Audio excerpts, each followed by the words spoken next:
Let's come to Ada. How are you doing? What are you up to? What's going on in your world? Fine. What are you working on? I'm still on the Johnsons. Ah, nice. We love the comedy.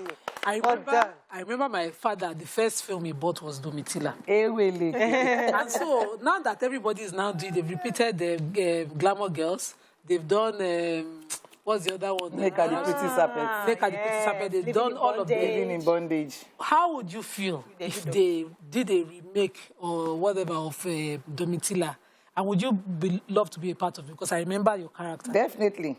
I'd love to. I can't wait to see that. I pray Is it in soon. the works? I pray soon. You're a very controversial woman. We don't want to enter your controversy, but what I mean, What's in it for us? Just Like what's what happening. now? You don't want to release That's the apple Domitila now. is in the pipeline. I'm not the producer now. I'm not the executive producer.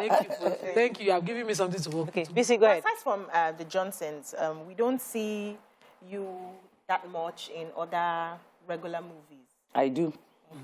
I still do. I still do. You have time from... Yes, if I have a job, all I just need to do is just give Native Media, that's the production house that owns, that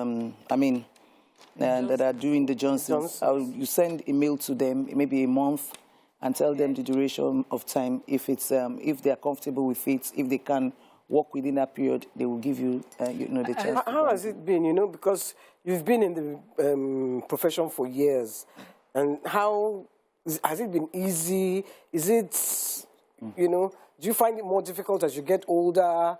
Do you think, I don't want to do acting again, or it's just in your blood? It's in my DNA now, as far as I'm concerned, because something that you've done for 26 years, wow, and it's like part of your life. Every day you wake up and you aspire, you still pray for, like this morning, I remember we were praying for something new, something bigger, something better.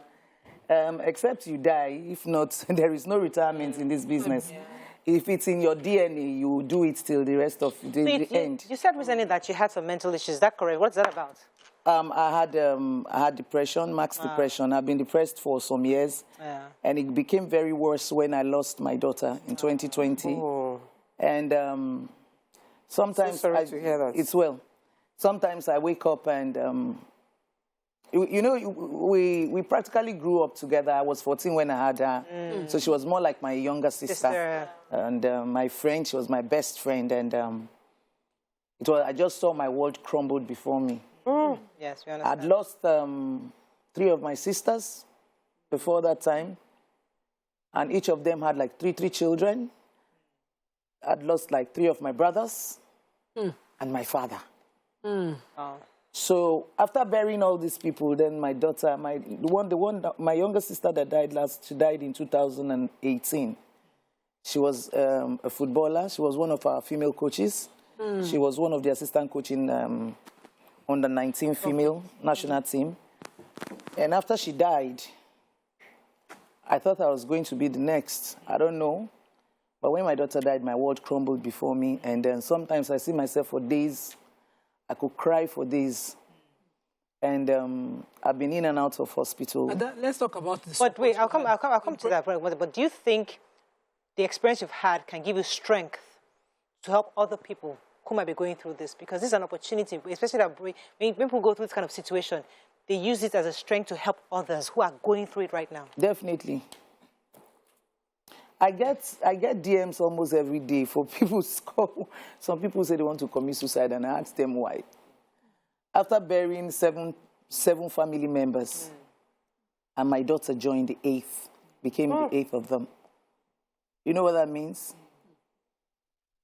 Well, I've died 1,000 times. So if I see anybody that is going to say, one of the advice I'll give to them first, talk to a doctor. Okay. I used to get professional help. I used to go to Calabar before now because, Nigeria were very funny. When you say you have mental issue, they just assume that you are running mad. Yeah. It could be schizophrenia, it could be depression, and it could be anything, you understand? Bipolar, it could be bipolar, and all that. So I used to leave Lagos to Calabar to get medical attention until recently got a doctor in Lagos. It was very messy. It was very bad. God just helped me. Fantastic. You look good, though. Thank you very I see your much. friendship with Empress, and I see how much Empress does every of you, because I follow you and follow her as well.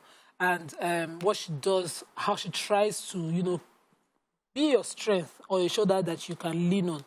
Empress is not my friend, though. She's my younger sister. Because we've known each other for more than 23 years. Yeah. And we've been family friends. The mom calls me. Empress does not even show me love like her mother. Mother will call me and pray for me. She knows my birthday. She will remember. She will call me and everything. Right. She's more like she's a sister. And when it was time to show that, yes, she's supposed to be there for me. Right. And she was there. She's always there. Like recently, she came to Lagos after leaking one of our conversations, because me, I don't know how to use phone, but I like big phone. After leaking our conversation, she came to the house. She spent some days with me, and we prayed and talked and tried to encourage me once again. And we're getting better by the day. How has your colleagues been supportive? Oh, my colleagues, they've been beautiful. Like last year when Empress and my guy, they did that surprise birthday for me. Come and see calls now. Come and see calls. Come and see calls. Not just calls, cash gifts. People were giving me gifts. My colleagues were everywhere. They were just there for me, including Funke Akindele, Iniedo. I cannot start mentioning names. They were all there. They were calling Chigol. They were sending money like that.